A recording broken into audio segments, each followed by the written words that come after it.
સુરત શહેરના પોણાપાટિયા વિસ્તારમાં પુલ નીચે ફેરિયાઓ દ્વારા છોડી દેવાયેલ શ્રી ગણેશજીની ખંડિત અને અત્યંત અપમાનજનક સ્થિતિમાં રહેલી પ્રતિમાઓ મળી આવતા ધાર્મિક લાગણીઓને ઠેસ પહોંચે એવી ઘટના સામે આવી છે. ધૂળ માટી અને અશુદ્ધ સ્થળે રઝળતી હાલતમાં રહેલી આ પ્રતિમાઓની જાણ થતા ઉધના વિસ્તાર સ્થિત સાંસ્કૃતિક રક્ષા સમિતિ સંચાલિત શ્રી માધવ ગૌશાળાના ગૌસેવક તાત્કાલિક ઘટના સ્થળે પહોંચ્યા. ગુપ્ત નવરાત્રી દરમિયાન આવતી શ્રી ગણેશ ચતુર્થીના પાવન દિવસે તારીખ 22 જાન્યુઆરી 2026ના વહેલી સવારે શ્રી માધવ ગૌશાળાના અધ્યક્ષ આશિષ સૂર્યવંશી તથા ગૌસેવકો દ્વારા સનાતન ધર્મના આરાધ્ય અને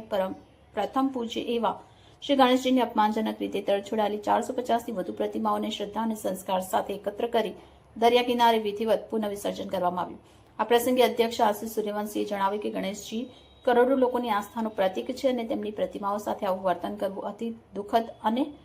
નિંદનીય છે. સાંસ્કૃતિક રક્ષા સમિતિ સંચાલિત માધવ ગૌશાળા છેલ્લા 10 વર્ષથી અયોગ્ય જગ્યાએ વિસર્જિત થયેલ શ્રી ગણેશજી તથા માતાજીની પ્રતિમાઓનું સંકલન કરી યોગ્ય ધાર્મિક વિધિ સાથે પુનઃ વિસર્જન કરતી આવી છે. સમિતિ દ્વારા નાગરિકોને અપીલ કરવામાં આવી છે કે ધર્મ અપમાન સામે જાગૃત બની અવાજ ઉઠાવે તેમજ પ્રશાસનને વિનંતી છે કે ભગવાનની પવિત્ર પ્રતિમાઓને